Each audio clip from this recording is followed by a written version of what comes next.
Hi, everyone. Welcome to the GoldFish Report. I'm your host, Louisa. Today is Thursday, August 1st. Happy August, everybody. We made it 2019. And today we're going to do a very special chit-chat that we like to do with our friends globally here. We're having the America, Austria, and Australia chit-chat update with our friends. So I'm going to first welcome my co-host and friend Steve for being here and joining us from Austria. Hi, Steve. Hi there. Austria. Yeah, that's right. I'm here. You're there. Are you sure that's where you are? Well, I speak to Tim and I get confused because I hear the Australian accent, So, I know, you think you're back, exactly. yeah, And of course, that's right. our other YouTuber friend from Australia, Tim Emslie, is with us. Hi, Tim. Hello, how you going? Very good. Yes, Austria, Australia, they sound very right. similar. Some people actually mix them up. With kangaroo, without kangaroo. That's how I work it out. With grew and without grew. All right. That's right. Yeah. So we're just, chit chat today and talk about how, these different places on the globe that we're all in, of course, in America, North America, United States. And we're going to talk about just what's going on in the world and how people are perceiving it, where we each are respectively on the globe. So I'm really glad that you guys have joined us again. And we're going to let the conversation flow as it usually does from whoever's guiding and whoever organized this meeting, because we usually always take our cues from source or up above, or however you want to call that. But you know what, there's so much going on. We see Q posted an awful lot. We're waiting for D class. There's new elections. There's the Democrat debacle in the United States. It's like, I don't know, it's like a show. I don't know what's the general feeling? I mean, are people feeling hopeful at all in your places? And let's start with Tim. Well, within the general population, I think as far as 3D goes, I think it's all just the same norm as it was, say, 15, 20 years ago, if you're coming from that perspective. But if you're standing back and seeing it in the third person from a higher perspective outside the game of life, I think you start to see that there's a lot of incredible change going on. But most people would argue that aren't open to the information that the three of us might be, and other viewers who are savvy to the information. But there's definitely, me personally, I feel there's a positivity in the air. It feels like, except for when we get bombarded and attacked and so on, which is still sort of happening, but it feels like we've turned a corner and wonderful things are coming, if not right before us, or at least on the horizon. So it looks like things are really going to start picking up.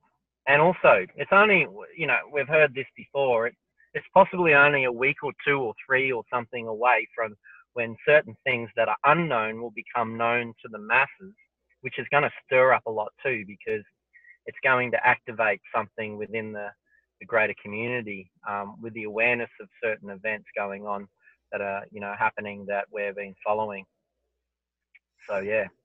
Well, that's great, Tim. Of course, Tim is down in Australia, so this is kind of the general feeling that he's getting. What about where you're sitting there, Steve, in Austria? How does it? Well, apart from the fact that we're frying here with this heat wave, I think people are pretty pickled in their brains with the heat. But I can only report here that people are okay. I'll speak about Austria. I mean, I do travel, but the main thing here is there's been a dissolution of the government in the last month. We have new elections again. There was a coalition with a far right faction, which wasn't good. I think most people, I mean, the people I know anyway, weren't happy with that. And so we'll see what happens at the end of September here. So that's the big topic here. Brexit is still a major news item and topic for everybody. And now that Boris Johnson's in there and he seems to be bulldozing the whole thing through finally. Most people are against Brexit. they're look. The thing is that people are still basically worshipping silently at the altar of the media. They don't see right and left. They just see what's in the media. And I will have to admit that the Austrian media in any case is generally pretty much more independently minded than, say, the general English-speaking here in England, Australia, and the United States, from what I see, and Canada. So there is a bit of more freedom of thought here, but it's still a party line. It's all anti-Trump. It's all. Oh man. Yeah, I mean, really, the Trump bashing is massive, and also the anti-Brexit movement is massive as well, especially amongst the intelligentsia. Strangely enough, there's no real thought going on. It's all basically towing the media line that we're being fed here. So. They want to stay in the European Union. They want to keep it together. Well, I'm not talking about the Brits. I mean, I think every single Brit I've spoken to wants to stay. I mean, they see the benefits of I get it from their perspective. Like they have 5G there, don't they? It must be that mind control. Think about it. It's the freedom of movement. They're worried about not being able to work. It's simpler issues than I think you're talking about. The 5G is not even on the radar here. It's a couple of articles you'll see about things, but it's mostly alternative press that really talks about 5G. I mean, that's a whole another topic. Right. But the main issues are it's quite simple: Brexit, the elections here, and the right-wing movement, Macron, all of the what's going on with the yellow vest movements in France. It's not in the mainstream media at all now. It's been every Saturday for months now. And the violence that you see, that I see on my Twitter feed, is horrific, actually. But that's not making the mainstream media at all. And Macron and it's basically a dictatorship. What's going on there? Steve, I'm sorry, you have to excuse me, but I think you're just so polite, when you're referring to the sleeping masses, they're, they're the sheeple who, like you said, worship the mainstream media, but and you're so smooth when you're trying to. What can I say? I mean, most of these people are my friends, so I mean, there's hardly anybody. I mean, I've got a very select amount of people that I can talk to about certain topics that diverge from the mainstream thought, and they still have, as they do in the States. I think we'll go on to the Q movement, obviously, but there is an awakening going on, I do believe. But even amongst the people that are more open-minded here, they won't even consider Q to be legit at all. They believe the debunking, the Snopes crap that goes on. Yeah, it's tough. It's tough. So it's a very, very tough road to go down if you are able to think about alternative things. People just don't get it, and there's no amount of convincing. You get violent opposition sometimes if you push the topics too far, and they think you're basically lunatic. They think you're nuts. Well, let me just say that in terms of the United States, it's kind of mixed. We do have the president President Trump recently announced that he wanted to classify Antifa as a terror group, and they are a terror group. And now they arose from the Nazis that came here right after World War II. One of the things I wanted to talk about was this Project Blue Book video that is out, and this is. I haven't seen that. This is fascinating, and I was going to screen share a clip of it so we could have a conversation about it, because after World War II, that we had this project called Paperclip, where the Nazi scientists came to the United States. Folks, the war ended because we made a deal to end the war, and sadly, as one Nazi said, Germany lost the war, the Nazis won the war. Right, and so. Some of the German scientists went to Russia. Some of them, about 10,000, from what I heard, came to the United States. Now, this isn't just scientists. They started NASA. They were working in the secret space program. They were controlling the media. And funny enough, this is such an incredible DVD. This is, and it states in each episode, it states that it's based on real events. So this was, you know, we're going to get into that a little bit because, of course, we have the disclosure talking about, you know, new protocols. The U.S. Navy put out a news release about new protocols regarding UFO reporting and things of that nature. But we also saw these orbs in the back of President Trump's speech on July 4th. And, of course, 2 days ago, I did an interview with Patty Greer and Penny Kelly regarding crop circles and plasma science, which Steve was there with me co-hosting for that. And you know that we have, you know, there's wonderful new technology coming out with plasma, but of course it has to be used responsibly because it can be weaponized, which it has been. But in terms of political, and then I'll get over to Tim, in terms of political, we do see that there's a lot going on here. And as you guys have pointed out in the past, we are kind of leading the world. When the changes really happen here, they will reach out and spread across the you know, the continents, across the globe. And it's a funny word when I say globe for all those flat earthers. The pancake, I don't know what you want to say, but anyway. Oh, come on, it is a globe. Okay, so well, you know, I don't have evidence of that. Okay, so well, I just like to go by evidence. So anyway, not what people tell us, but yeah. So we have really good things going on. You know, I think Trump is really assured a 2020 win because the Democrats are obviously exposing themselves, as I was saying, as the Nazi Communist Socialist Party. So we really have a choice between total destruction of the United States or prosperity for the United States. So which do you think people would choose? Hello. So anyway, you know, people have to divorce themselves from, fortunately, we have Fox News, who is, you know, we have all this alternative media for people who follow alternative media on the internet. That's great, but not many, you know, there's some that don't. And they follow Fox News, which is great because Fox is at least, you know, you have Sean Hannity there, you know, you have Laura Ingraham, you have Tucker Carlson, a lot of other good people, Maria Bartiromo, who are talking about these topics that finally, Steve, 4 years, this is essentially our 4-year anniversary here, we can say, with this report, or this week for GoldFish Report. And there was very few people talking about these kinds of topics, Steve, like you said. And now we have, I think, fulfilled a really good purpose. And finally, you know, we were holding that torch for a long time, and now we see mainstream media finally doing it. And I do think that my appearance at the White House did have something to do. I think it played a role in that because it really made them. Well, you ruffled a few feathers when you were there, didn't you? Yeah, I ruffled a few feathers, but you know, those feathers needed to be ruffled. But I think that it also made them see that this president was very, very serious about transparency. He was playing a different game. And welcome social media to the White House. I was there, and if we had better funding, I would go back. But it's only a lack of funding the reason I'm not there. Sure. So anyway, that's what's going on here. And you know, of course, there's a lot more going on. We're waiting for D-class and all this other stuff. And as Tim had just said, yeah, we are waiting for the unveiling of some major things that are going to affect everybody. And so, look, let me ask Tim if you want to comment on anything that Steve or I said, or if you want to add something more regarding that. Yeah.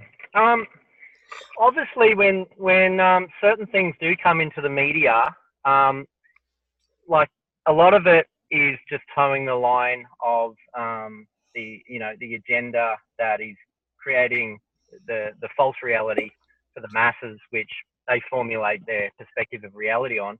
But there's also information that comes out suddenly, like, and you think, why did this never happen before? And what I'm talking about specifically here is what came out in the media was this plan to charge into Area 51. And then it just picked up, and now they're reporting that some of the businesses in the small township nearby are just inundated with phone calls. Now, in all the years of people being open to the awareness that there's something going on there, you never had anything of such an event like this take place until now. So I would call that there's a shift in the energy. This is indicative that things are unfolding in a certain way that this was allowed to happen, and now it's out there in the front. It means that the parties that haven't had to basically confront and stand up and sort of speak, they're being hidden away and unquestioned and unquestionable. Well, what happened in your election just now? You had a big election. What happened down there? Was some people are saying it was a stolen election in Australia. Yeah. It happened very, very suddenly, and this other guy's in charge, and it's all just. I'm still trying to figure out what's going on. I don't know the truth of it, so I can't have a perspective to know whether it's good or bad. I think to most degrees, the new leader is ultimately corrupt like the rest. I mean, it's coming back to that Masonic high education system where, you know, they have to be a certain way or you don't even get in there.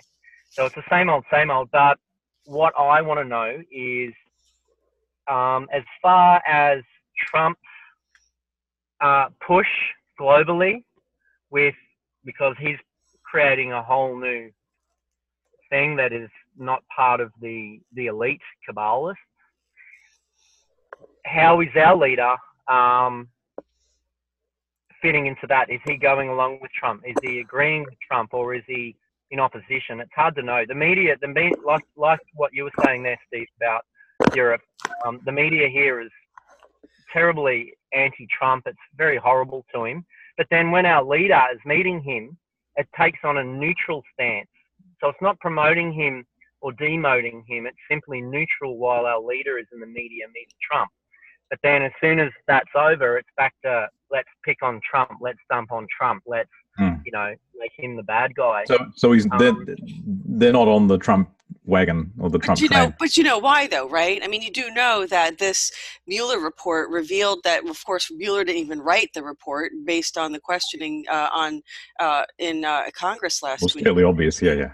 And the reason is because we have elements of the UK and of Australia, I believe, as well, who were complicit, involved in this coup d'etat to try to take out President Trump. Well, was the Five Eyes were involved in order to avoid? Yeah, so they had to. So they're all going to be implicated. Of course, they're going to tell the media they hate him because he's stopping and ending child trafficking. You know, they're even, you know, he's blowing this whole thing open because now that they have Jeffrey Epstein, and now they're worried that Jeffrey Epstein's not going to make it alive long enough to make it to trial because he's, you know, had the crap beaten out of him already. I'm sorry, but that's really what happened. They really kicked his butt. Someone kicked his butt in prison.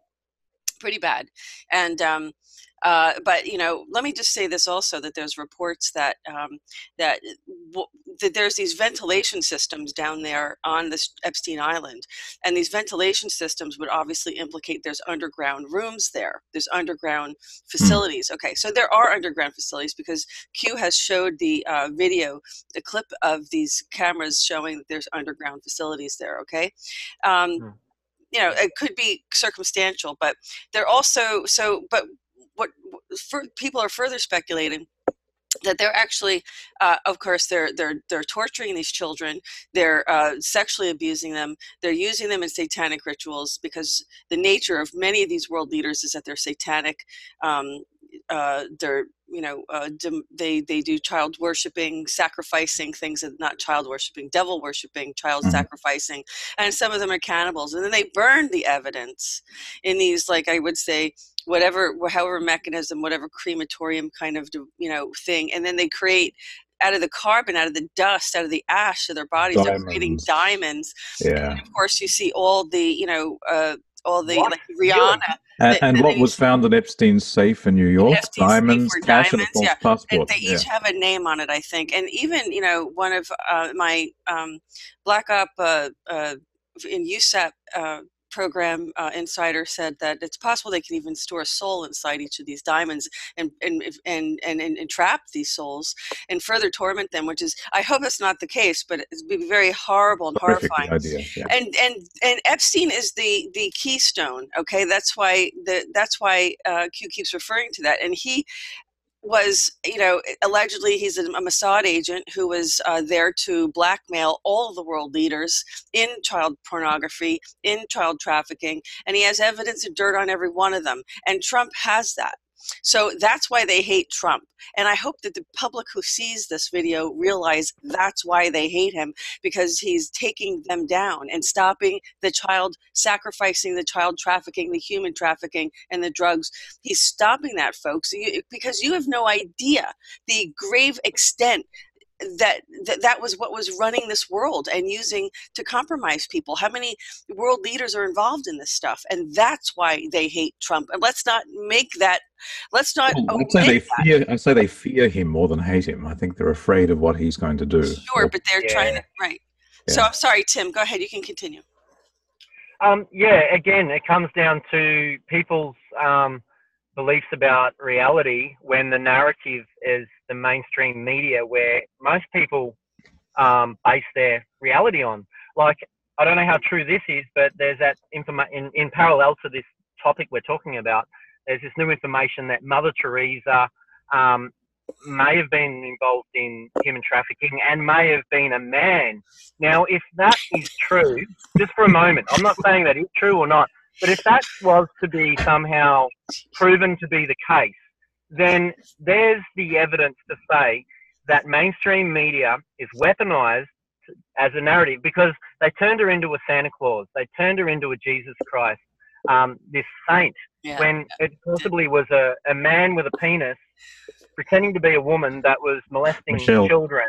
And in this organization that was about caring for all these children.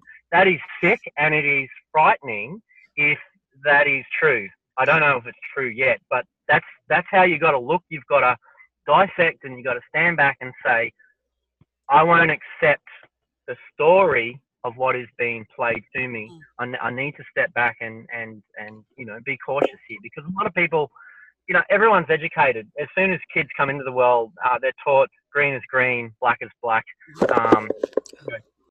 And so the whole system is rigged towards a programmed system. And so it's very easy to be an easily programmed person to believe whatever you're told. And of course, you start saying vaccines are bad, then they hate you and they get aggressive. So the programming actually makes them defend the untruth. So that's a very good point, because even people who are MK Ultra programmed, they have those kinds of mechanisms built into their programming. And I've been doing a lot of research on this. I'm going to end up doing another GoldFish report on this subject. But you're absolutely right. There's definitely, we have all been programmed to such an extreme degree that we're not even aware of it. It's interesting that you mentioned the Mother Teresa thing. That article that I read blew me away, because I read it with great skepticism, because she was always painted as a saint and somebody who was holier than thou, and then as soon as they mentioned the connection to Washington D.C. with the Children's Home and the Clinton Foundation, then I started sitting up and thinking, well, this could be true. The Vatican connection. And I just want to say another thing. Yeah. While I was quite young when this was mainly going on, she was on the front of Time magazine. I remember all this big publicity that was going on about her, and how saintly she was. And whenever I'd see a picture of her as a child, something in me said, "There's something not right here. My intuition is not good enough I didn't trust my own intuition about her, because what I was reading, it was like a cognitive dissonance that was going on inside me between what I was seeing, the picture, and feeling from the picture. And so I said, well, my intuition is wrong. So I guess one of the methods that they use to quell, subtly, intuition in people is to lie to them, so that you don't trust your own sensibilities, your own feelings. They're gaslighting us. I guess so.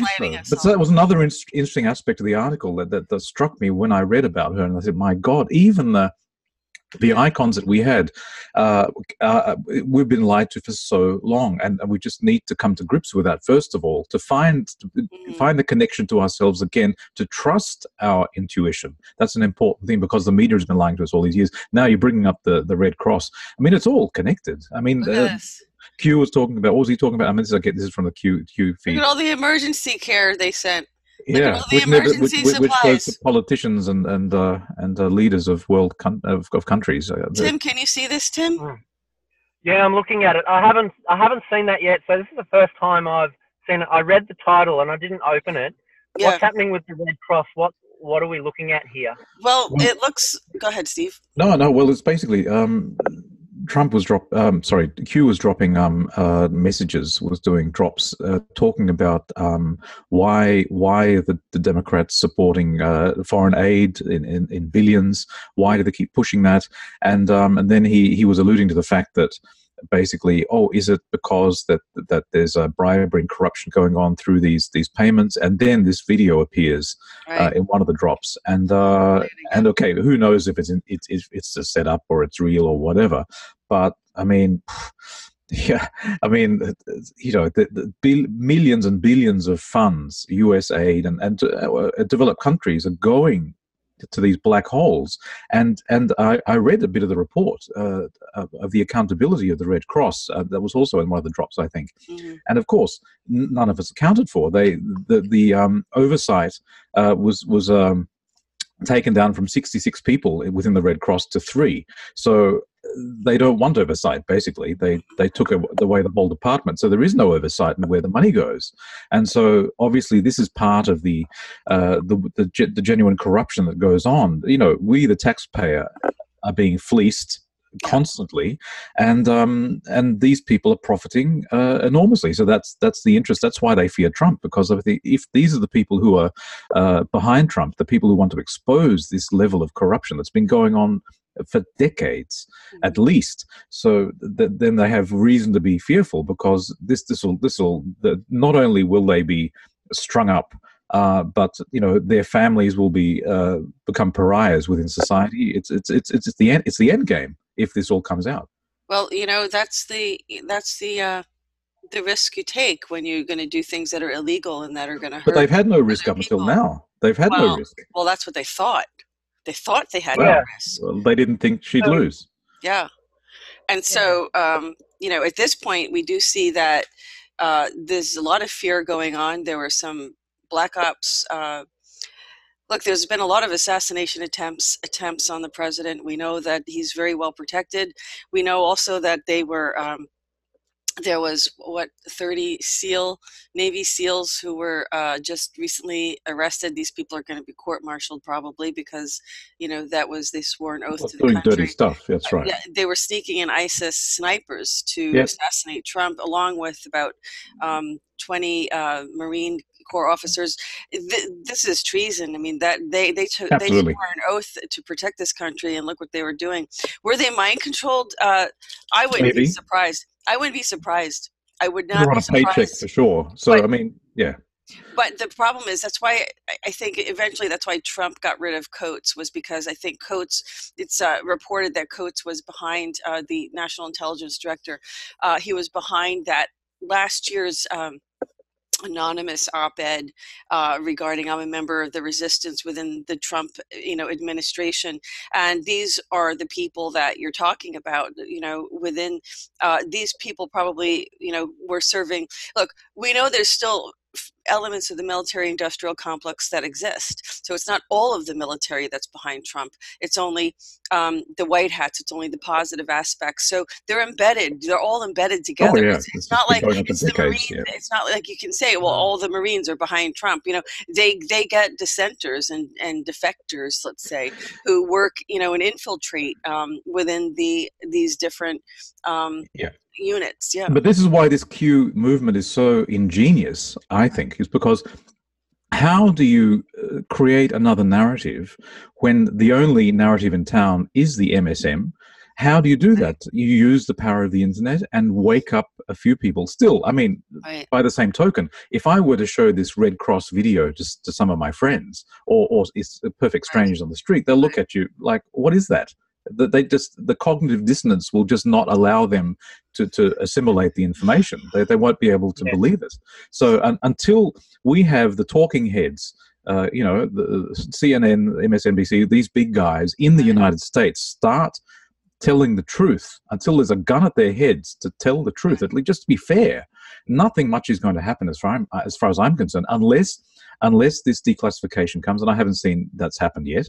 Unless that happens big time and we start seeing perp walks, there's nothing much is going to happen, I don't think, to the masses in the population. I think the Q movement is gaining traction, but it's still too small to make a big dent.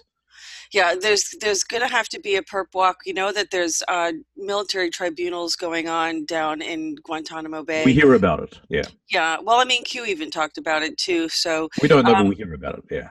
Right, we don't know. I mean, but that's... Yeah. But, you know, be careful. You got to really pay attention to what the president does and what other legislators are doing. And, of course, of all people, there was, I think it was Adam Schiff, who actually was proposing a bill to televise live the trials down in Guantanamo Bay.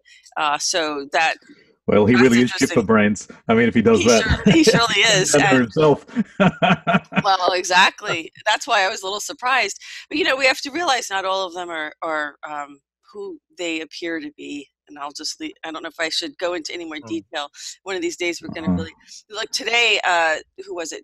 Japan announced that they were going to start doing human-animal hybridization, cloning, or, you know. Transhumanism. Yeah, that's what this article came out today in Zero Hedge about Epstein. Did you see that? Not yet. It's a little early for me. Of course. I did read that one. Oh, man. What was that? I mean, what did you think, Tim? It was like there was transhumanism came up, that there were some doctors that I think they were still anonymous. I don't know. They talked about, there was at dinner parties with him that Epstein wanted to inseminate 20 women a day to create a new race or something. Right. And transhumanism was mentioned in his agenda. He's also kept a DNA database. Go ahead, Tim. You saw the article? Yeah, I saw the article. I read it, I think it was a few days ago. I can't remember. I only saw it this morning, so I think it's pretty fresh. Yeah. Oh, okay. Yeah. Maybe saw another one. I don't know. Yeah, I remember reading that, and there was something parallel to it where the Russians had joined the head of a dog with one arm onto another dog, and kept them alive for a while. So, you know, that's been happening for a while, and we know that it's happening down in some MyLab installations with the military industrial complex, especially in the US. We have, Emery Smith has said that he's been involved in that. So it's been around, but Epstein. They sewed it together, just like the ones they found in the Arizona Body Donation Center. Who has a body donation center? Did you hear about this? They found? Oh my God, you guys didn't hear about this, man! It's just speaking America. Okay, so they have this body donation center in Arizona. What do you get, a free milkshake or something? Is it like the Goodwill where you drive up and you dump it inside the container? That's right, like blood donation or something, you know. What the heck is that? They give you a hot dog at the end. Yeah. So they found, like, really sick. They found all of these bodies. You know, they found like a whole case of male genitalia, like stored in a freezer or something. And just terrific. They found like all these different body parts sewn together to make it look like, I mean, how sick is that? Stephen King novel, that's what we're living. It's so sick, only in America. Oh my God. Tim, go ahead. Maybe not. Oh, Steve. No, go ahead.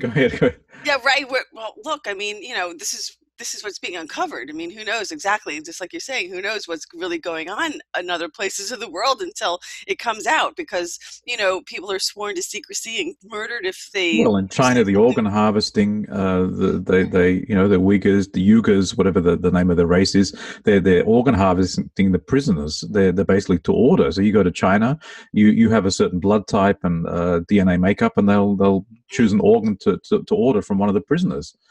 Is this the Muslim minority in China? That's right. Oh, I mean, whoever. They have political dissidents, they're doing the same thing to them. So it's just absolutely times. Tim, are you getting that news down there, though? I mean, I hear what you're saying. I mean, like I said, only Fox News right now is reporting on this stuff. But I have to tell you, the mainstream media here is pretty much... just like it is where you guys are. They're all controlled by the same CIA, right? So Operation Mockingbird. So why is Rupert Murdoch's company, Fox News, any different? It's a good question. But, they're not disclosing all of this, but they're doing the political stuff. They're going, you know, Yes. they have to follow that It's within limits. breadcrumb. They have to follow Right. the breadcrumbs. They have to Yeah. follow the paper trail. That's what they're doing. They're following the paper trail, and it's all coming undone. The NXIVM trial was the beginning of it because that exposed Keith Rainier and the girl from small town. What's her name? They were, I can't keep everybody's name on the top of my head, but they were convicted, you know, of sex trafficking. Alison Mack.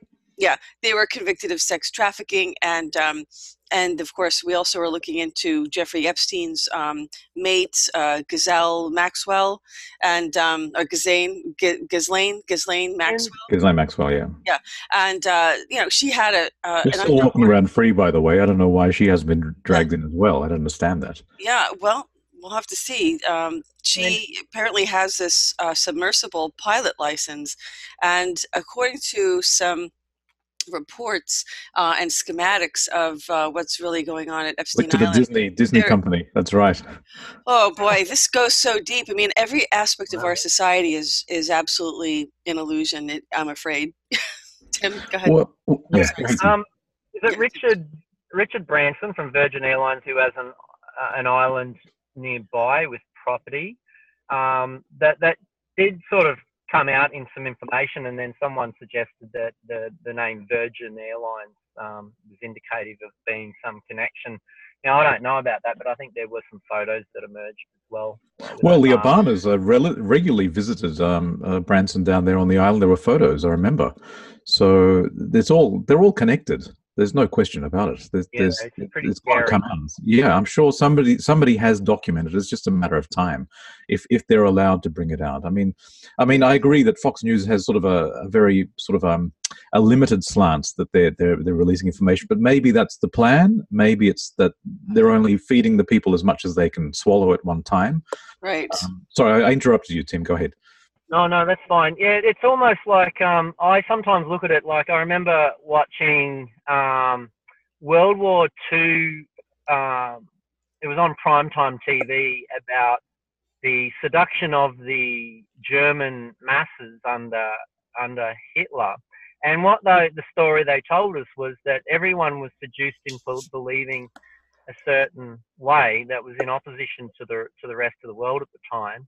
And, you know, saying they fluoridated the water and everything. So here we are, we have that perspective, and we're taught that some nations are internally brainwashed.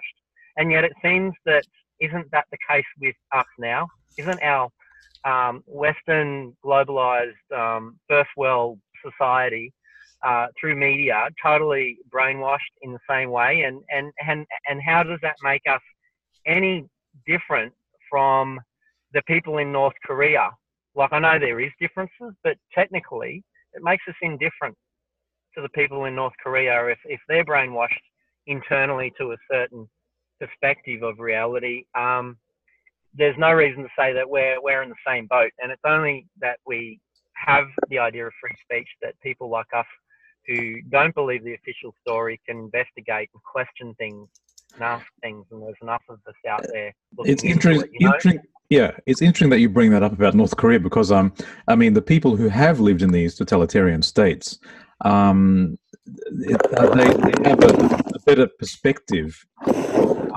Louisa, your microphone's they have a better perspective of what media, how media lies to you, because the people that, strangely enough, the people that really get the lies in the media are the Russians that I know that have lived during the Soviet times, and they're very skeptical of any of our media in the West. They say, well, you know, it's just lies, it's propaganda. Why can't you see them? And so the people that have grown up as you and I have, it's more of a leap to question what you've grown up with, because they knew that if something was reported in Pravda or something, it was basically the opposite of what they were saying. So you could pretty much guarantee that what they were saying was the opposite. So they're saying it's not any different here where we are in the West. It's just that it's sugar coated and it's much smoother. It's a much more sophisticated way of presenting it. And I've always found that fascinating when I've talked to Russian colleagues. That they're much more skeptical and much more open-minded as to media manipulation. Does that make the Russian government or media, does it curb them in any way, or you think they still Oh toe the no, line? no. I mean, I'm talking about people that lived during the Soviet time. But by the same token, the Russians today in modern Russia, they know damned well that the same stuff goes on, and they openly, many of them openly say, Putin, for instance, he has to stay in power. It's like Trump has to stay in power, otherwise his enemies will kill him. So because he knows too much. So it's Yeah, basically you have to, in order to survive, Trump has to also win the next election, because if he allows them to take over the power apparatus for what he's done and what he knows, he has to be eliminated as well as his family. So it's a survival thing basically, because there is, because most people will be the pitchforks will come out as soon as people get what's really been going on.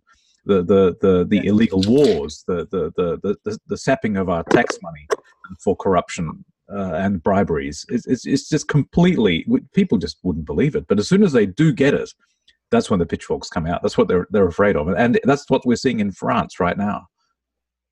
yeah, it's big news, isn't it? It's funny that you think about some of the stories we hear about, like over the histories of the time, the Middle Ages, and all these terrible things that have happened, and we think we're living in a modern technological enlightened time, and yet when you look at what's really going on, the same old has been happening. So It's modern feudalism, basically, yeah.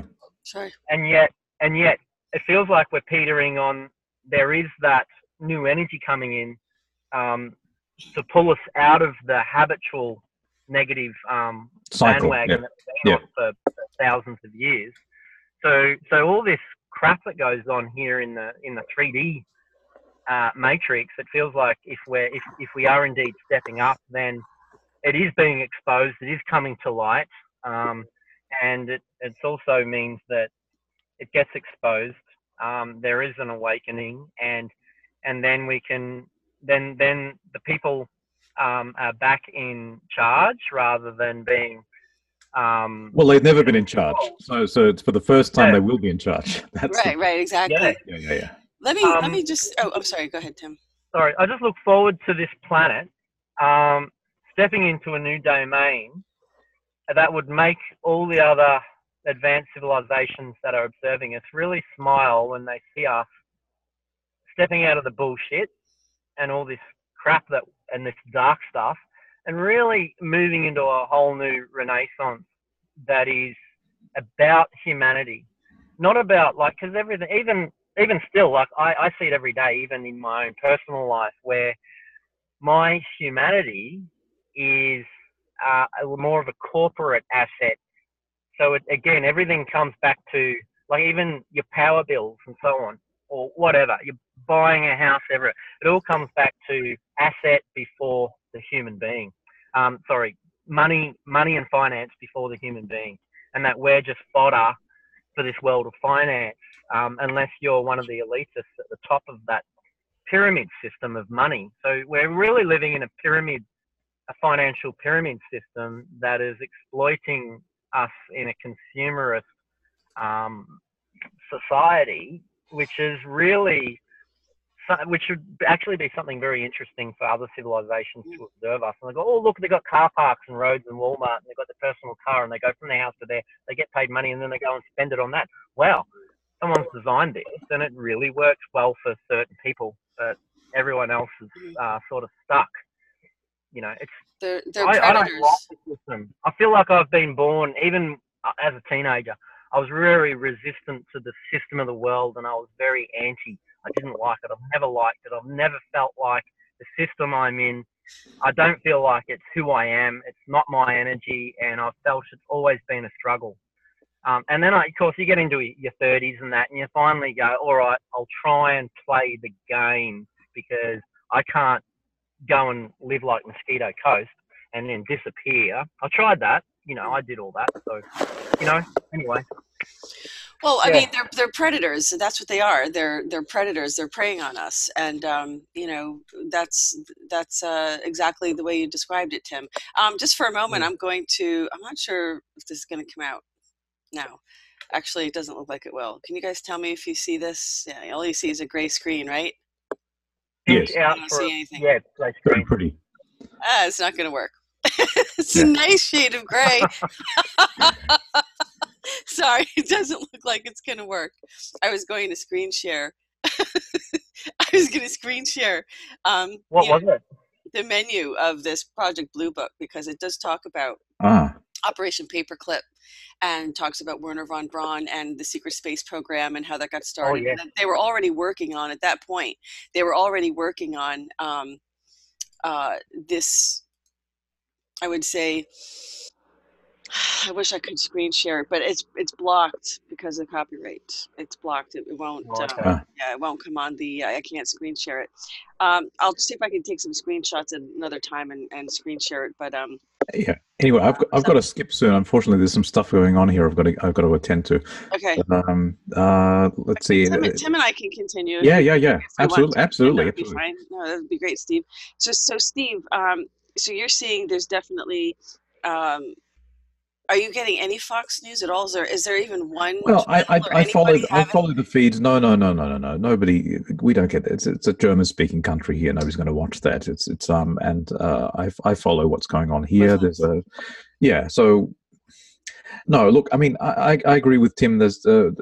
We have to get out of this medieval system that we've got. I see it as a new type of feudalism that we have, a digital feudalism.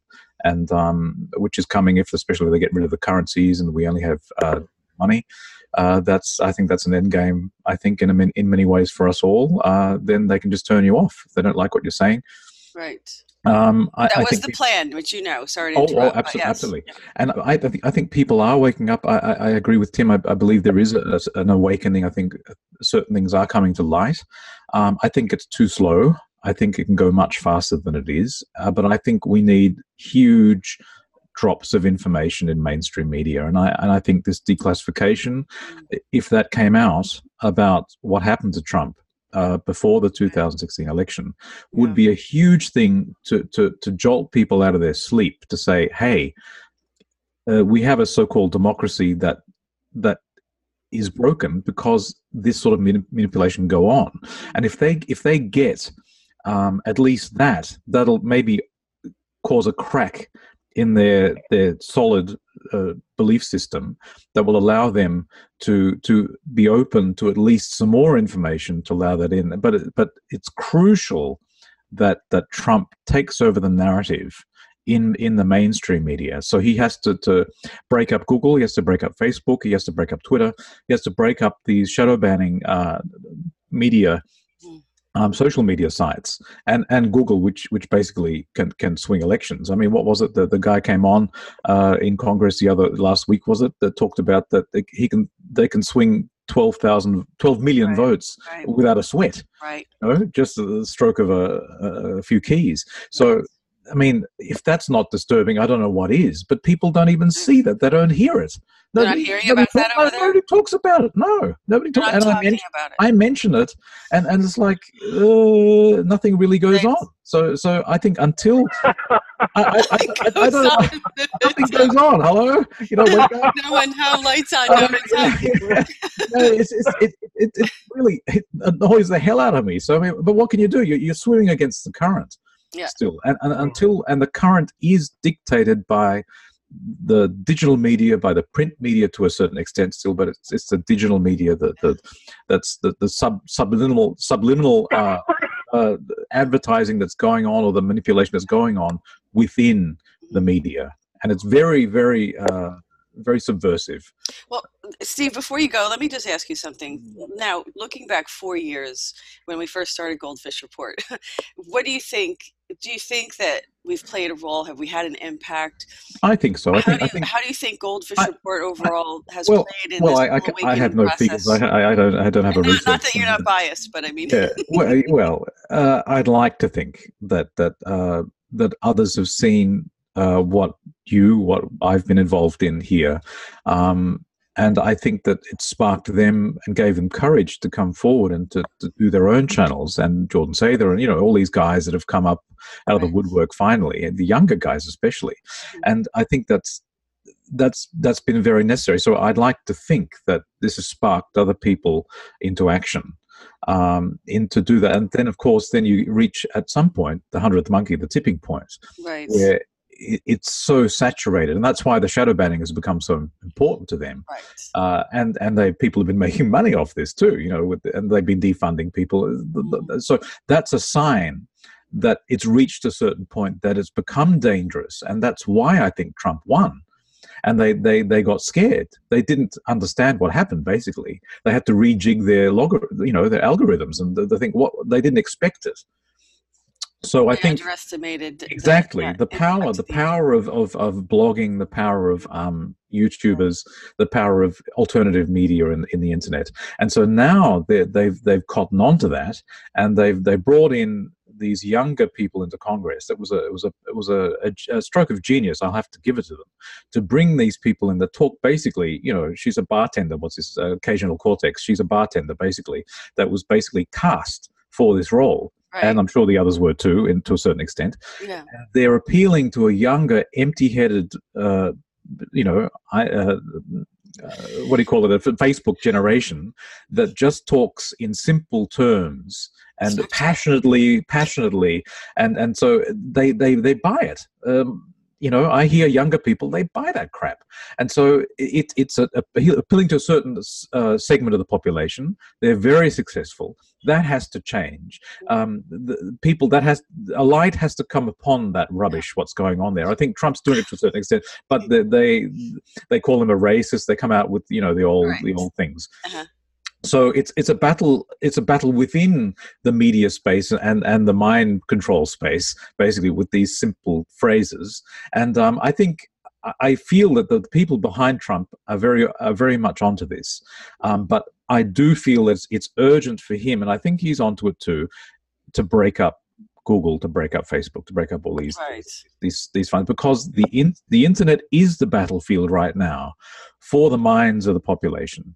Yeah. And you were involved. The GoldFish Report was a part of that in order to get Trump to defeat the witch in 2016, and to at least give us hope that there is a possibility to break the old paradigm, and to give power back to the people. And the United States is the beacon here, which your Constitution is.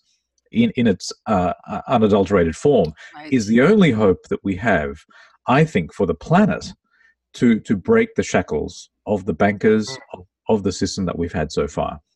So I'm not saying that Trump is the greatest guy on earth. I'm just saying that he's represents what we need to do. He's bombastic, but he has to be. Look what he's up against. Well, nobody else could put up with the crap. Nobody else could do it. Absolutely, only a New Yorker. I'll tell Everybody else would bend under the pressure that he's under. Absolutely. Yeah. And I agree with you, Steve. I wish that there was more alternative outlets, even in Australia, Tim, where some of this other opinion could be presented. Well, you have internet filtering there. That's just horrific. It's like Saudi Arabia. Yeah. Tim. Yeah. So what do you think, Tim? What kind of role do you think social? I'm sorry, guys. I've got to skip. All right, Steve. Well, thanks for joining us, Steve, in Australia. Stay cool over there. Yeah. I'll do what I can. Ciao for now. Ciao. All right. Bye. Tim, we can keep going. Yeah. I mean, as far as I understand, even astrologically, Trump's numerology, his astrology, everything points to him. His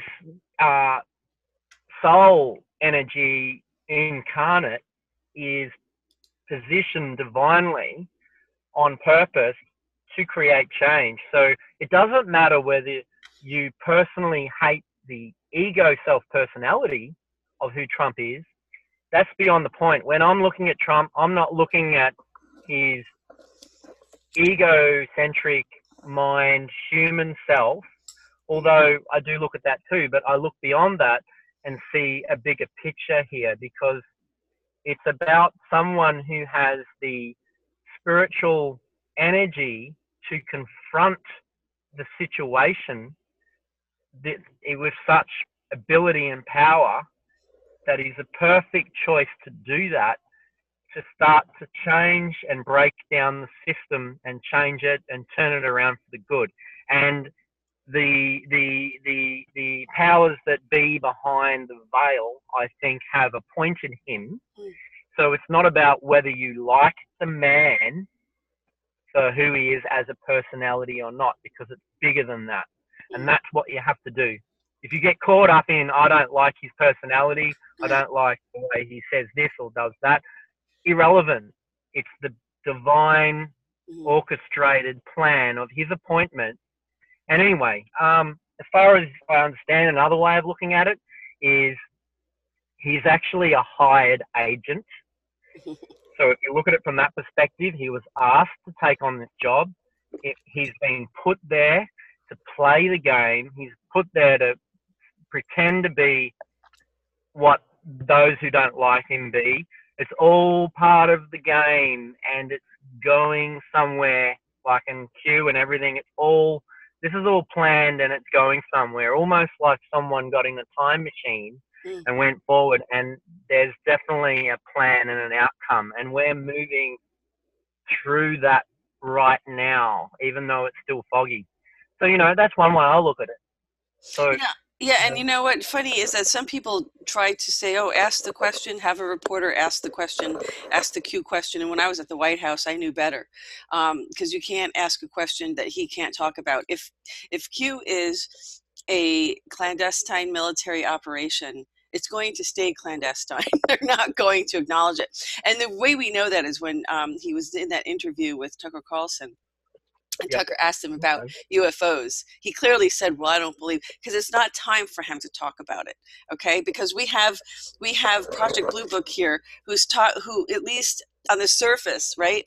There's 2 episodes. These are based on true accounts. It tells you in each episode based on real accounts. So some of them were hoaxes, but some of them were real. And they came to realize there was a real presence, especially when there was video, which I'm sure you've seen, Tim, of an orb that was, what is it? It deoperationalized. I don't know how to say it. A nuclear missile. And you can see that it had that effect. You remember? Is that the old footage where the guy with the beard's talking in the interview, and it's going like that, and then it comes in and sort of shoots lasers? Yes. Yeah. And then breaks it down. Yeah. It neutralized I remember that. Yeah. And in fact, that happened in one of these episodes where they were talking about this, and they actually were doing this testing down in the probably an atoll or something, maybe even in Guam or somewhere in the South Pacific, where the U.S. government was doing testing on nuclear missiles. And one of these beams, I mean, it was an orb.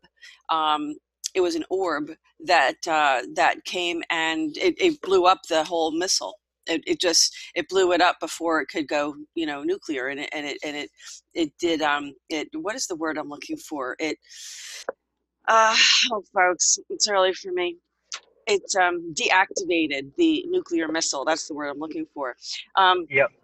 Just so I can give you an idea, this Project Blue Book is a series done by the History Channel. So this is public information, folks. At least what they're making available is public, and it's really it's an ongoing development, because you can see that Dr. Alan Hynek, was a physicist, an astrophysicist, who was hired by the government to form Project Blue Book with another military ace. I think it was a captain in the Air Force, an Air Force pilot, who were there to control the narrative. Their job, Blue Book, was about controlling the narrative to the public about these encounters. Okay, that's why Blue Book was created. And so the first episode, they talk about this dogfight between a UFO and a pilot, and in later episodes, you can see that they refer back to this particular one because other information about it came out later. And so they were at the point where they realized they had to create Blue Book, and they were taking control of the actual airplanes. So these orbs had this ability to manipulate, energy and also material. Okay. So this is where they really started to establish the control of the narrative. And the physicist This at is a real first, shame. yeah, the physicist at It's a first real was shame. right, exactly. And then, and you know, and some other ones were, you know, they tried to come up with other creative ways to write it off. And some of the projects, like there was this one episode where there were these lights that had appeared, but it was actually a chemical weapons test on their own people, a nerve agent that the army was actually testing on their own people. That's what the physicists, I mean, so it wasn't always a UFO. So but what was happening was it got out into the public and the community, and people were panicking and talking about it. And when that happened, so this was late 40s, early 50s. So when that would happen, they would organize this Blue Book team to come and investigate, find out what it was. And under all circumstances, they just had to find a plausible explanation for it to the people, so that people would just move on. And then other times there were some lights right in D.C. that would come and created a big stir. And of course, a Secretary of Defense was murdered over this film and all of this. And there's a lot of stuff. I definitely recommend people go try to find these green fireballs and stuff like that. There was lots of really great stuff, even in abduction. And everybody remembers. Isn't that a shame, though? Isn't it a shame that with all eyes watching Earth, a small group of people made a decision not to make the masses, exclude the masses from happenings here when we're all part of one, technically we're all part of one collective consciousness on the whole planet. And then one small group decided to exclude the masses from the truth. You know, that behavior is truly unwarranted. I don't care what militaristic standpoint of saying that's classified and top secret information. I don't care. That whole system is, again, coming back to a reptilian style.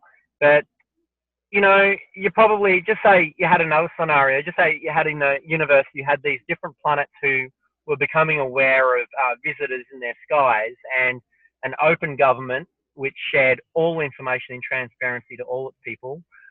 Everyone was collectively shared and nothing was hidden from everyone, and everyone moved together in collective consciousness into the informed knowingness. And, you know, it's such a wonderful fairy tale. That didn't happen here. And it's actually quite criminal. It's unwarranted behavior. It's quite disgusting that ever took place when you think about it. It makes you sick in the stomach. Well, initially they didn't know if these entities, they didn't know if they were here, and well, at least the way it was depicted in this film, these episodes, the military themselves didn't know. We're talking about the military-industrial complex here. The military themselves didn't really know if all of these, or actually, I think it was a meshing. It wasn't only the military, it was the meshing of the military-industrial complex into our existing military structure, okay? So you could definitely see that there were some, you could see in the characters as the episodes progress, that there was a mixing of agendas, a clashing, I should say, of agendas within people who were you know, it's probably the Majestic 12 team who organized the Blue Book. The Majestic 12, I think it was. And I think that's who it was. They didn't say in these episodes that was Majestic 12 that was coming together, talking about these, you know, organizing and controlling the narrative of all this. But some of them really didn't know what it was. And even to them, they were a little bit, even to some of these top military brass at the time, they didn't know whether they were here for war or not. They didn't know if it was some kind of Russian craft, because this was, you know, the Cold War. This is the height of the Cold War. And so there was a lot of, and this physicist, his wife was, I mean, she was infiltrated by a spy a Russian spy. And so there was so much of that going on then. I mean, everyone was very paranoid. You know, are these Russian craft? What are they? I mean, we almost had war with Russia because of it.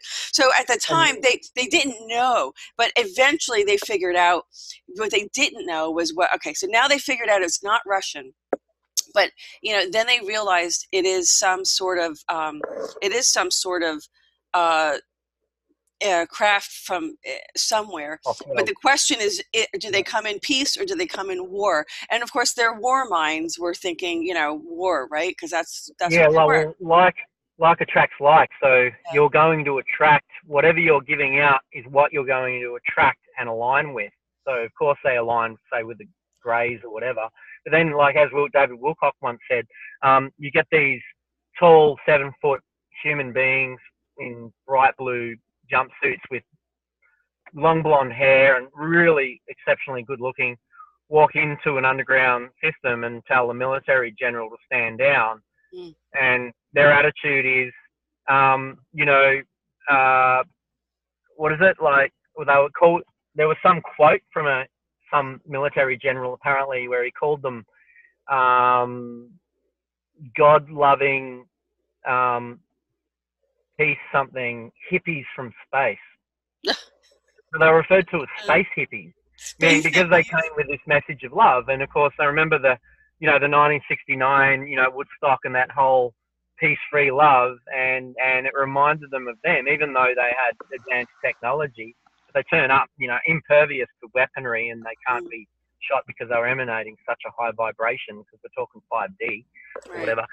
And, the message of love and peace, and they just can't relate to that. Total skeptical, can't believe it. It can't be real. There must be total paranoia. No, don't trust that. Let's trust these other guys that don't even look. They're not even.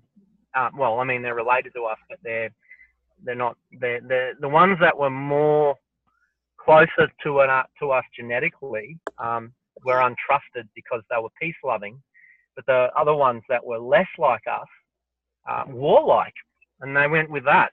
So, and that's because that segmentation of ostracizing the rest of humanity away from it. If it was the whole of humanity included, maybe the energy would have lifted up about it, the vibration, and then we would have attracted and made a choice, based on like if you got everyone to vote, you would have got a lot of people out there that wouldn't have been afraid and might have said, no, there's something positive about this as well. I guess we're in a polarities here, aren't we? So we've got spectrum of duality. Until we're out of it, Tim, we're stuck in this duality. It's true. But some of and I think this is what you're talking about before, was that I think one of the reasons, now I did a recent interview regarding Valiant Thor and what his mission was here, and he was trying to bring technology, or at least information that would help humanity, help people from, where they would never have to be sick. They wouldn't have to have illness, and they could have better quality of life and all this. And he was flat out told that, reportedly again, he was flat out told that it would ruin the economy. And that's why he said, no, thank you. I know. Isn't it terrible that the situation that the economy is so, is the life support system that is actually destroying us, but it's our backbone, but it's destroying us at the same time. Like, it's just,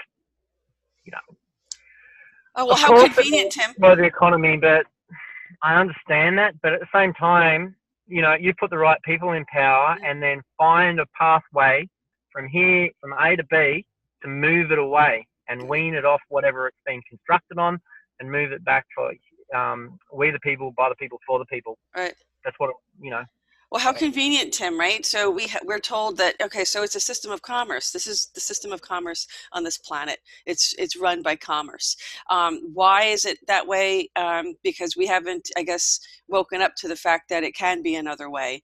We're told that we're sinners and we're, not good. We have to work on ourselves. Don't question authority. Respect, all of this. Have this middleman like a pope who's going to be going down pretty soon anyway, according to Q. you know, in terms of the whole Vatican, what they've been finding there, excavating, finding bones of people who have been missing and children and all this crazy stuff. Wait until the world really gets a hold of this. Tim, we can only do our part, you know, try to talk about it, That's it. have a conversation, but it's up to the individual, you know? Yeah, it's almost like I'm aware of other systems, and sometimes I speculate that, you know, if within our soul self we're simultaneously having all these other lifetimes right now, because obviously the soul's outside of time, so all throughout history, past, present, and future, we've got all these different lives we're living. So maybe there's an aspect that I'm tapping into of what would be a future lifetime where we're in this beautiful utopian system that is what we want, and I'm simply have a feeling of what that is, and you know, and bringing that in here. You know, who knows? That's just one way of looking at it, but yeah, I've never liked this system. It's never felt like a part of me, and I've been very resilient to wanting to be a part of this. So, you know, when you think about all those things that have happened, like if it was you or me that had that life where we happened to become a part of, say, Blue Book, Operation Blue Book, you know, think about the souls that happen to be in the right place at the right time, or the wrong place at the right time, whatever you want to call it, to be in those positions and everything. I guess everything has a reason, and everything on any particular timeline that plays a story is going somewhere, and it is what it is. But, you know, there'd be a lot of souls that would be in the wrong place, or the right place at the right time. You know, if you're not the right sort of personality, you're not going to deal with it very well, and they're probably going to knock you off, aren't they? So the Well, people that, you know, Tim, one of the interviews I had done with my former co-host, one of the Country Roads interviews with Winston was, Winston had said, you know, not everybody is contracted, and not every soul has contracted to ascend. Some souls have only contracted for a 3D experience. So we can't make anybody want to wake up. And really, this conversation today yeah, has really been about the Great Awakening on a global scale, in terms of we're in 3 different places of the world, and how it's painful. It's a painful awakening. It's like birthing pains. And this is really what our conversation today has been about, the Great Awakening and the birthing pains of this Great Awakening, because that is what we're experiencing. And as much as we love our loved ones, we want them to wake up, and because we love them so much. But again, we're all individual souls, and we all have our own soul mission and soul purpose, and we may not yeah, know what that is. And we have to let everybody have their own. And I think the powers that be, whoever has this plan, you know, Tim, whoever put this, Q refers to the plan. There's a plan. There sure is. And whoever put this together maybe it was God, maybe it was partly other, you know, ascended masters, who knows. You know, apparently they, you know, I mean, it's going very slow for me. I'd definitely like to see it go a little faster.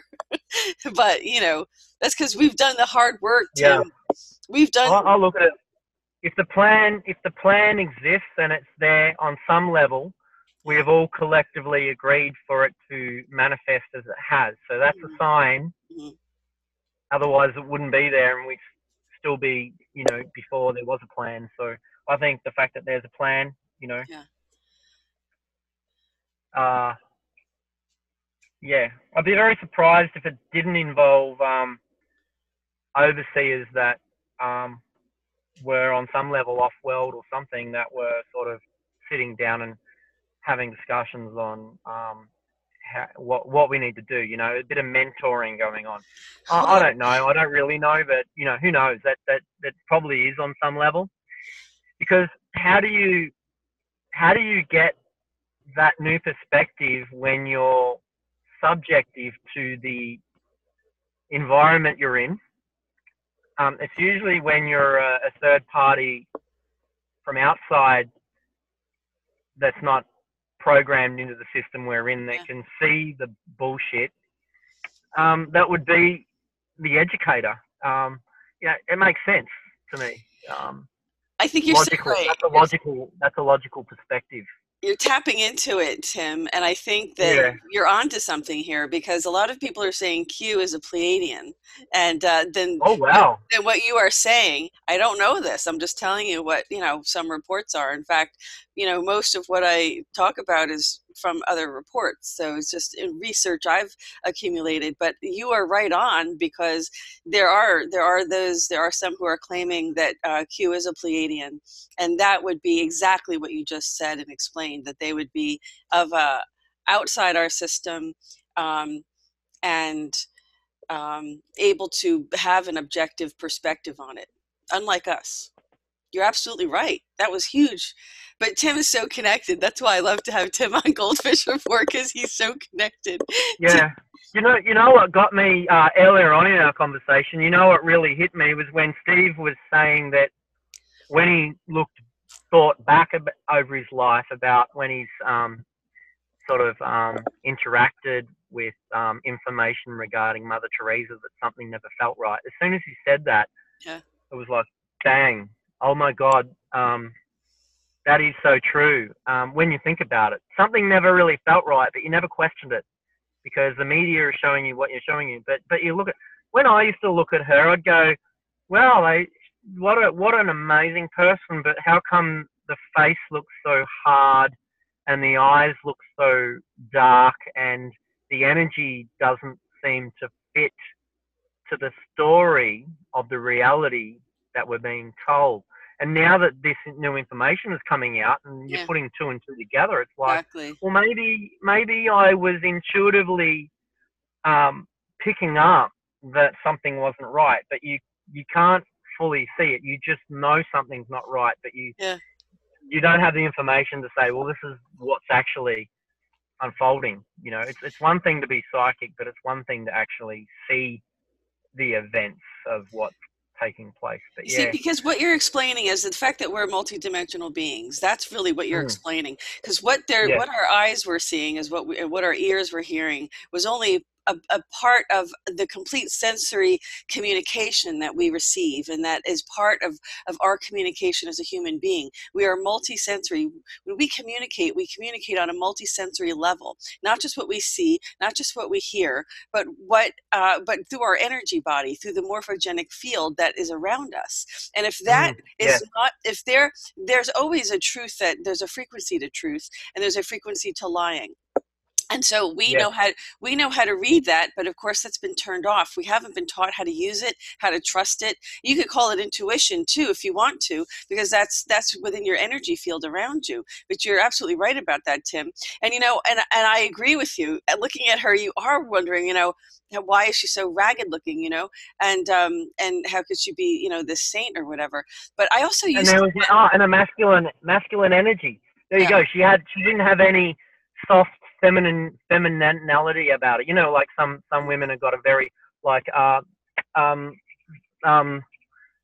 Millennia. She's got a very princess feminine energy.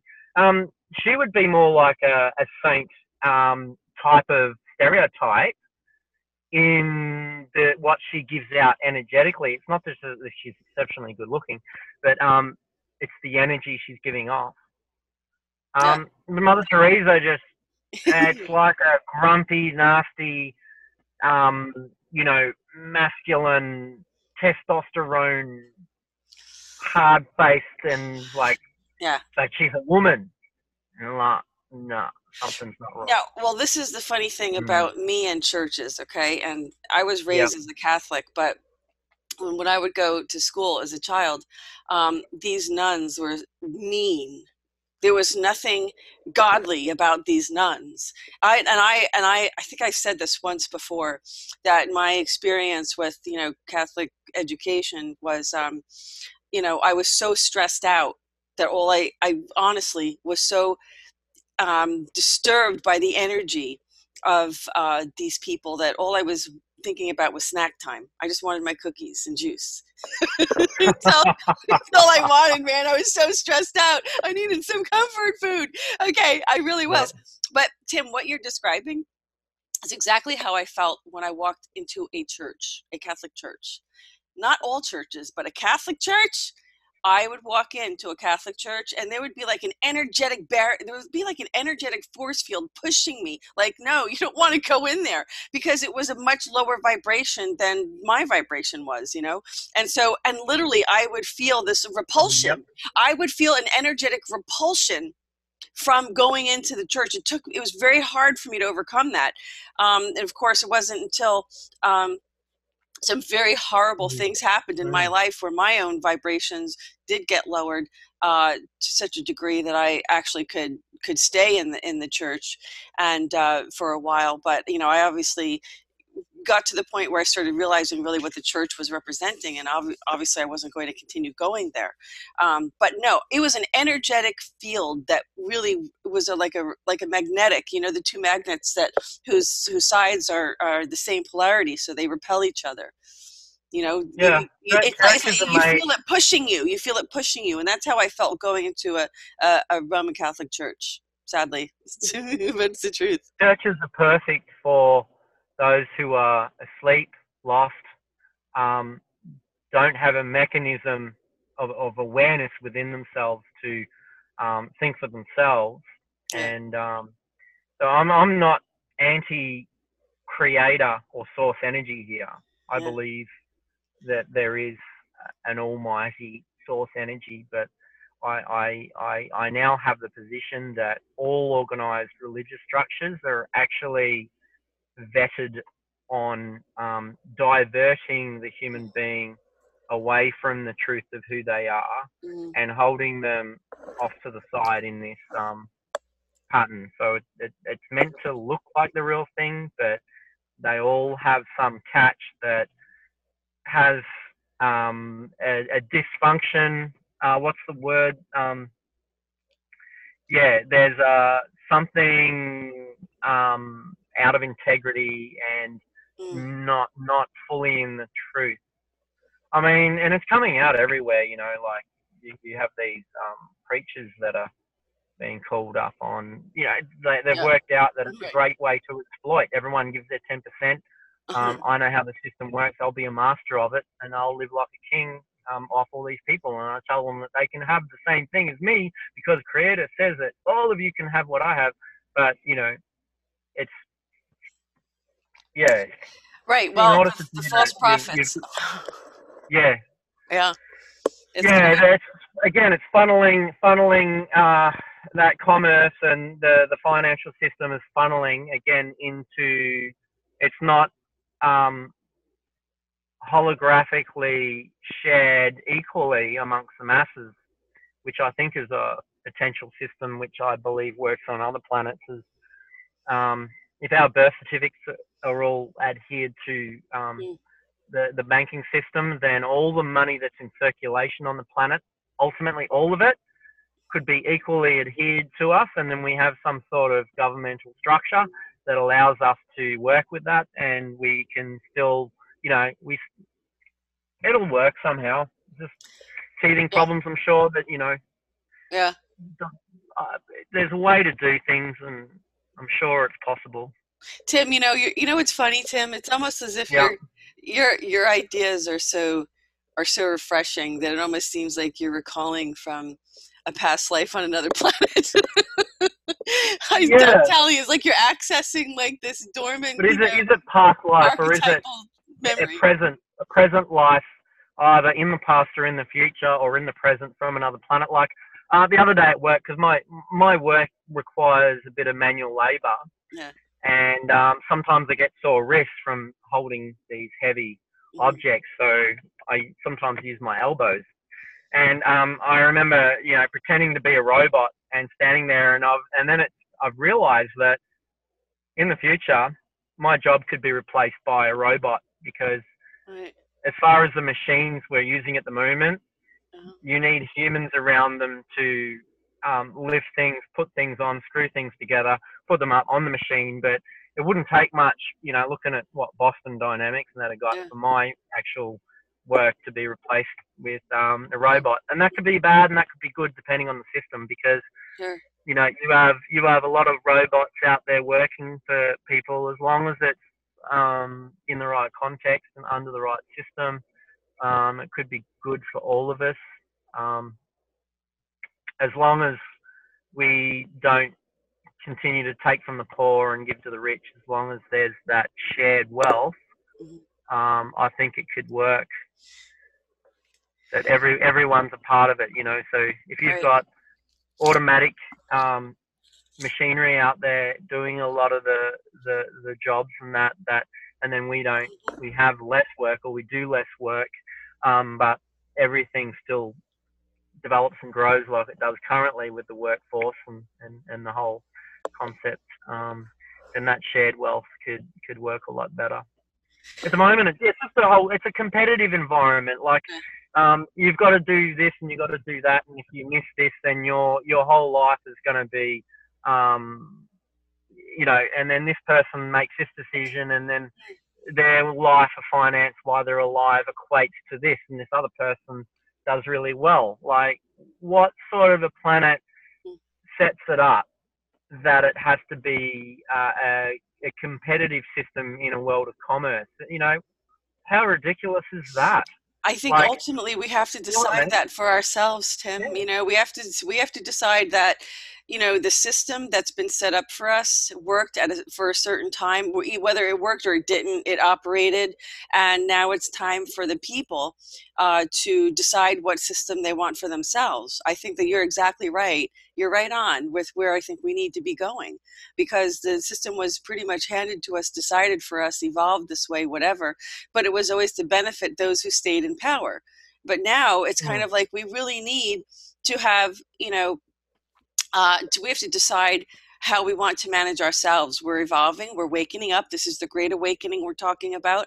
And so we are, you know, deciding for ourselves, I think, really what we want our future to be. And I think, you know, that's a really great way to kind of start wrapping this up, is really you know, with that idea, is that we have to collectively decide what we want our future to be together. And you know, stepping out of this decision means you're probably not going to be included in that future. Yeah. Yeah. Well, I've been looking at some of the titles of the Cryon videos turning up on YouTube for the most recent Cryon channelings, and they're saying 2020, like, yeah, the world's going to be changing dramatically. So if that's an indicator of the truth, we're really moving into great change. We thought, you know, what we've seen the last 2 years is great change, but like as you say, the mainstream media seems to, and most people who are still sleeping on it all, think that it's just business as usual. But we're seeing what's going on behind the scenes. But it feels like next year is going to be so pivotal in, you know, such breaking down. So, you know, it'd be interesting to see the breakdown of systems and things coming in. Like, it'd be great if the RV activates. You know, Right. with speculation on that happening imminently, and I hold my breath and just wait, and I'll believe it when I see it, because there's no point getting all excited. Otherwise, you make it an emotional roller coaster ride. You know, It thinking has it's been. about to happen, and then another letdown. Like, it seems to just roll around.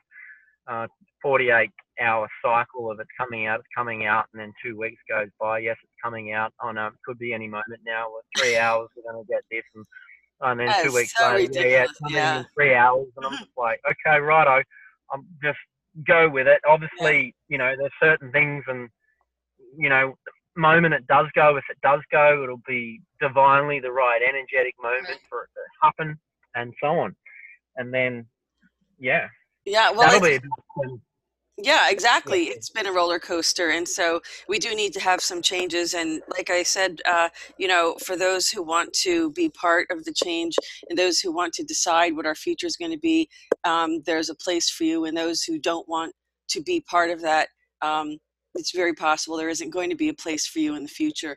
So, because it's about taking responsibility, it's about being more responsible, it's about playing more of a role in how our society collectively is going to do things. And I think we need to make a decision whether that's how we're going to go, and uh, as a collective, and whether we want to have more say in that. It's how it was supposed to be in the United States, and of course it got hijacked. It's supposed to be, like you said, Tim, country of the people, by the people, for the people, but it wasn't. It was we were blackmailed, had a coup d'etat, we were infiltrated, we were almost completely destroyed. And that's, Trump is saving us. So look, I just want to thank you for joining us today, Tim. It was great to have you back. I know the viewers really do enjoy when we bring you and Steve on, and we all get to talk about these issues. And today it seemed like it really evolved more about the Great Awakening, and that is what's happening right now. So why don't you I'll let you have whatever closing statements you'd like to say as we close out, to our viewers. Yeah, it was really good to see Steve again after a big break, but I love that, he's got that new sound system too. It looks very professional. I should get one of those things happening.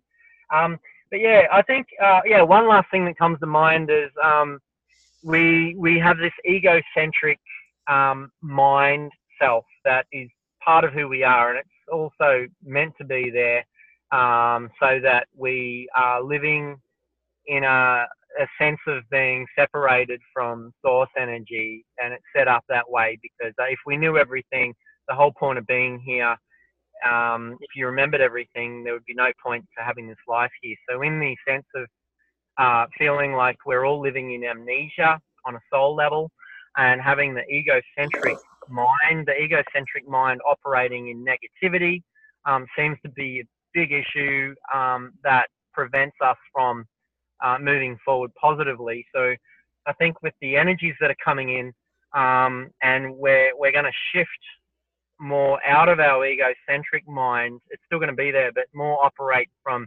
being in truth alignment with our higher self, rather than residing in the egocentric mind. I think we're going to find some better things happening, because that seems to be the big conflict in the world is the ego mind fighting itself within itself with everyone as well. So, well, that's absolutely right, and I think that's a great way to leave this incredible conversation on the Great Awakening and our future and the changes that are happening, and more changes that are imminent, that are forthcoming, and how we can roll with the punches, so to speak. I think it's going to be quite a shaking up, but it's what's necessary to wake up. Those who want to wake up and want to create a future here, that's the opportunity. So so thanks, Tim, for joining us today. It's been fun. I hope you feel better down there. I hope it warms up. Tim joined us. He was under the weather, and we do appreciate you still sticking with us. And you look good, by the way. I mean, you actually don't look under the weather. You must be feeling better, because you look good. You don't look sick. That's good. I've got a bit of a cold sweat, and maybe what I've done, because the other day when I felt sick, I had to drive about 1,000 k's, and so I said I'm not gonna collapse and go and book in a motel, because that's spending extra money I don't want to spend. So I would just override that I was sick and just push it back, and then I'd get to my destination and bang, fall in a heap. So about half an hour before I was to meet you and Steve on here, I said, I have to not feel so yuck to be here for this GoldFish report. And suddenly I felt a lot better. Now, in 20 minutes or so, when I go to bed and that, I don't know whether I'm going to bang straight back into it, because sometimes I have this brilliant ability to override like mind over matter, but it always comes back and bites you in the end, most of the time. So I'll see what happens. But yeah, I am having a cold sweat. I still feel fluey, sore skin, aches and pains in the hips, knees, knuckles, wrists, everywhere, and sharp jabbing pains in the back of the head, in the brain, and around the headachy, little sharp, like electrical, like pains on all over the brain surface. So it's pretty horrible. Mm. Well, I have to tell you, for feeling that way, you look pretty good. So you don't actually look sick. So, but I do appreciate you joining us. I hope you feel better. It is funny how we do have that ability, but it takes the concentration that you have, that you've been using. You've been taking it off yourself and concentrating and focusing it very intently on the conversation. And because of that, you you definitely had that. I think that's what you're talking about, where you really kind of took your attention away from it, and you're able to focus more intently on this mind over matter thing that you're talking about. And it has to do with focus and attention too, though. So it's a lesson for all of us, though. I mean, I think we've all had to push our way through not feeling well. I'm not really a person that can do that very well. When I'm sick, I'm pretty much useless. I can't fake it. So, but anyway, thank you so much, Tim. I hope you feel better. We'll see you soon again. You're welcome. You'll be back to join us again soon. Good. And to all of our viewers, thank you so much for viewing. We hope you enjoyed this conversation from 3 different parts of the world that are experiencing and trying to go through and understand and figure out this great awakening and these great changes that are going on. And, you know, sadly, I would have liked to have heard that the governments in these different places would have, allowed more of this information coming through, but that's what we're here for. So at least it's available to you. And Tim, you're going to post this on your channel too, so we're going to get this video out, right? Yeah, let me know when you've got it set up so I can. Yeah, a lot of people wanted to go live and watch it live, and I said, I don't think it is. It isn't, is it? This isn't live, no. No, it's pre-recorded. Exactly. Because usually we're kind of attacked. Suddenly, mysterious thing. No, and that's why I never pre-announce when I'm doing interviews, because they're usually there's always some mysterious interferences that come up during those, so I don't pre-record anything. So thanks, Tim, and thanks to all of our viewers. I hope you enjoyed this, and I hope it's given you all some food for thought and realize that, this is the journey that we're on all together. And it's just a little glimpse into really the status of things on a more of a global level, at least in these 3 parts of the world: America, Austria, and Australia. So thanks, Tim, and thanks to all the viewers. Have a great week, and this concludes this edition of the GoldFish Report.